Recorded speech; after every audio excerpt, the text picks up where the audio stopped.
Kilalanin natin ang mga naging kaibigan ni Francine Diaz sa showbiz noon at ngayon.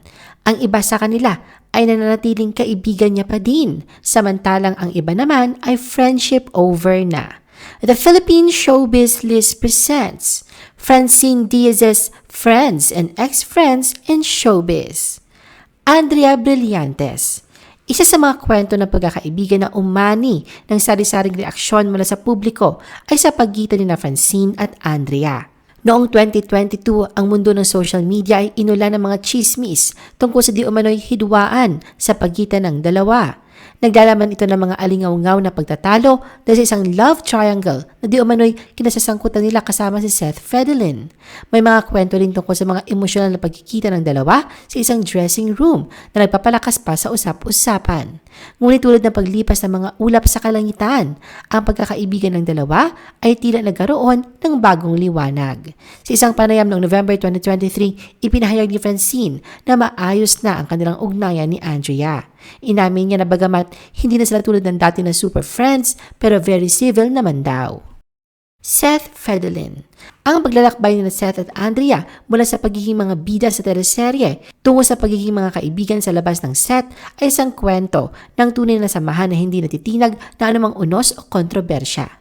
Isang pangunahing halimbawa ng kanilang matibay na friendship ay ang panahon ng mga kontrobersya tungkol sa kanilang love team at ang umiiral na love triangle noon kasama si Andrea. Sa kabila ng mga di pagkakaunawaan na maaaring dulot ng pangungulit ang publiko, sila ay nanatiling nagtitiwala sa isa't isa. Kasabay nito ay ang pag-iingat nila sa kanilang working relationship. Hindi lamang sila magkatrabaho, kundi taga-suporta at tagapagtanggol nila ang isa't isa sa anumang pagsubok na kinaharap. At para sa ikalimang anibersaryo ng kanilang pagiging on-screen partners ngayong Abril, hindi lamang nagdiribang sina Francine at Seth sa kanilang tagumpay sa showbiz, kundi pati na rin ang di mabilang ng mga alaala at sandali ng kasiyahan na kanilang ibinahagi. Kyle Echari. Bilang dating magka-love team, nariyan ang mga duda noon sa tunay na relasyon ni Kyle at Francine. Ganun pa man sa kabila ng pilit paglalagay kulay sa kanilang samahan, nanatili silang matatag at binibigyang diin ang kanilang pagkakaibigan.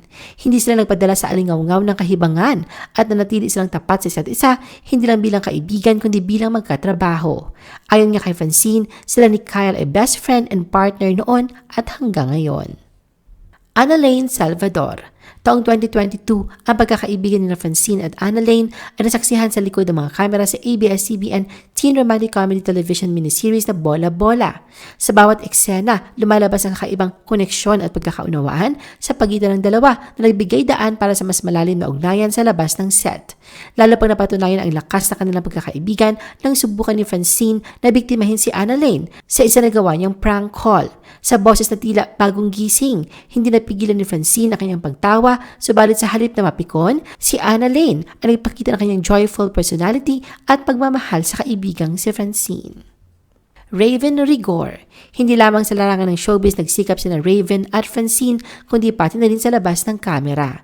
Mula sa magpinsang karakter sa seryeng Dirty Linen, nakabuo sila ng pagkakaibigan. Katunayan sa isang vlog ni Francine kung saan ay nagsagawa siya ng prank call sa kanyang mga kasamahan sa industriya kung sino magpapahiram sa kanya ng pera. Wala pag-aatubiling tumugon si Raven sa pangangailangan ng kaibigan saan man siya naroroon noon. Angela Ken. Isa sa mga magaganda na kwento ng pagkakaibigan sa larangan ng musika at showbiz ay ang pagkakaibigan nila Francine at Angela Ken. Spotted noong 2022 ang isang masayang pagtitipon ng mga magkakaibigan sa kanilang pagkikita. Kasama rin sa mga larawan ang mga kapatid ni Francine. Samantala noong February 2023, naging unang biktima si Angela para sa vlog ni Francine na pulling a prank call para sa kanyang mga showbiz friends kung saan nabigo na agad siya dahil tinawagan lang siya nito. Bilang self-confessed prankster, may kutob na si Angela na prank na ang gagawin sa kanya ni Francine at hindi nga siya nagkamali. Akira Morishita. Ang pagkakaibigan ni Francine at BGYO member na si Akira ay hindi lamang bunga ng kanilang pagsasama sa seryeng Bola Bola, kundi ang isang tunay na patotoo na pagkakaroon ng tiwala at pag-unawa sa kabila ng mga hamon. Sa kanilang unang pagtatagpo sa set ng pinagsamahang serye noong 2022, tila ba ang kanilang mga karakter ay naisalin sa tunay na buhay. Ayon kay Akira, very professional si Francine, lalo na sa mga baguhang artista dahil ginaguide sila sa mga ilang eksena. Dagdag pa niya, during off-cam ay makulit si Francine, ang daming kwento at ang daling patawanin. Higit sa lahat, very humble and welcoming na tao. Magaan-anya ang loob nilang lahat rito. Samantala para kay Francine, si Akira ay maalaga at protective. Ang pagiging magkaibigan ay tila ba likas na sa kanilang dalawa, nagbibigay daan sa pagbuo ng isang matatag at pagkakatiwalaang samahan. Ashley Diaz. Taong 2018 sa set ng Kadenang Ginto, nagtagpo ang landas ni Francine at Ashley dahil magkasama sa trabaho ang ama ni Ashley na si Joko at si Francine. Hindi nagtagal, ang kanilang samahan ay naging lubos at tunay kaya itinuring nila ang bawat isa na mag-best friends. Madalas na dumalaw si Ashley sa taping upang suportahan ang kanyang kaibigan, hindi lamang bilang kasamahan sa trabaho ng kanyang ama. Naging tanawin ang friendship nila sa mga pangunahing okasyon sa kanilang buhay. Katunayan na magtapos si Ashley sa kanyang pag-aaral, nagkaroon sila ni Francine ng pagkakataong ipagdiwang ito kasama ang isa't isa. Kahit ang hamon ng pandemya ay hindi nakapigil sa kanilang pagkakaibigan. Nanatili silang malapit sa isa't isa sa pamamagitan ng mga video calls, mga messages at mga munting regalo. Ashton Salvador. Ang pagtatambal nila Francine at Ashton sa I1TFC series na Bola Bola noong 2022 ay hindi lamang nagdala ng kasiyahan sa kanilang mga tagahanga, kundi nagdulot din ng pagnanasa upang makilala sila ng husto sa labas ng kanilang mga karakter. Ngunit higit pa sa kanilang mga eksena sa screen, ang tunay na kwento ng pagkakaibigan ay nagpapatuloy sa likod ng mga kamera. Sa isang panayam, ibinahagi ni Francine ang kanyang pasasalamat sa pagiging maalalahanin at napangalaga ni Ashton sa set. Samantala naging bahagi rin si Ashton sa biro ni Francine para sa kanyang vlog tungkol sa prank call para sa kanyang mga kaibigan sa showbiz na nagbigay ng saya at aliw sa mga fans. KD Estrada. Sa likod ng mga makulay na eksena at nakakatawang mga haganapan sa pinagsamahang I1TFC series na Bola Bola, matatagpuan ang isang mahalagang elemento na bumubuo sa diwa ng palabas. Ang tunay na pagkakaibigan ni Francine at KD Estrada. Ang kanilang samahan ay hindi lamang limitado sa harap ng kamera, kundi pati na rin sa likod nito. Sa isang panayam, ipinahayag ni Francine ang kanyang pasasalamat sa pagiging caring at protective ni KD sa set. Samantala sa panig ni KD, ipinahayag niya ang likas na chemistry nila sa loob at labas ng set kasama si Francine. Para sa kanya, ito ay magaan at madaling katrabaho. Noel Comilla Jr. Sa pagsasama sa pelikulang Tenement 66 noong 2021, hindi lamang nagningning ang talento ni Francine at Noel sa harap ng kamera, kundi binuo rin nila ang isang samahan na magsisilbing inspirasyon sa kanilang mga tagahanga. Sa unang araw ng shooting, tila magkaibang mundo ang dalawa, ngunit sa bawat eksena at palitan ng linya, unti-unti nilang naramdaman ang pagkakakilala at pagpapahalaga sa isa't isa. Sa bawat tawa at pighati, sa bawat tagumpay at pagsubok, naging sandalan nila ang isa't isa. Hindi lamang sila naging magkatrabaho, kundi naging mga kasangga sa bawat hamon na dala ng kanilang propesyon. Ito ang epekto ng kanilang profesionalismo at dedikasyon sa sining ng pag-arte. Karina Bautista. Kasama din sa bawat hakbang ng paglalakbay ni Francine si Karina, isang kaibigan na nagbigay sa kanya ng lakas at suporta sa bawat yugto ng kanilang karera. Sa kabila ng mga hamon at pagsubok, ang kanilang friendship ay naging pundasyon ng kanilang tagumpay at pag-unlad.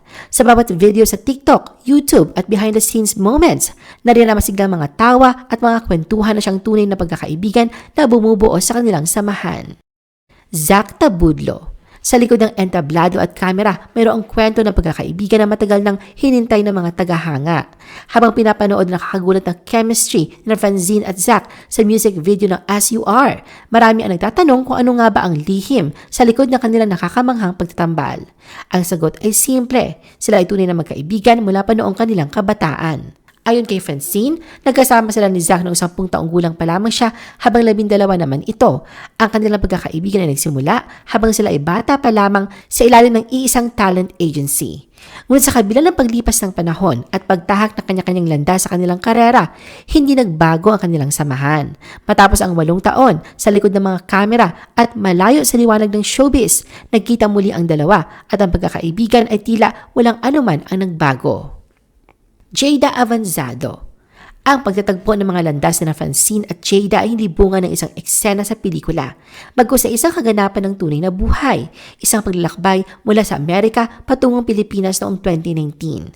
Sa unang sulyap, tila ang kanilang pagkakaibigan ay katulad ng mga kwento ng mga bituin sa langit, maganda, maligaya at walang hangganan.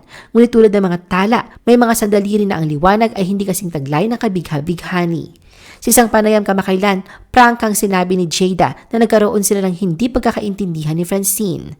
Aminado siya na marami silang bagay na hindi napagkaunawaan. Pero paglilinaw niya na pag-usapan naman na nila ni Francine ang misunderstanding na ito at maayos na sila ngayon. Sa mga salita ni Jada, bukas naman daw siyang mabalik sa dati ang pagkakaibigan nila ni Francine. I-post ang inyong comments at reaction sa baba. At huwag kalimutan na i-like at i-share ang video na ito. Gusto mo pa ba ng ibang showbiz videos?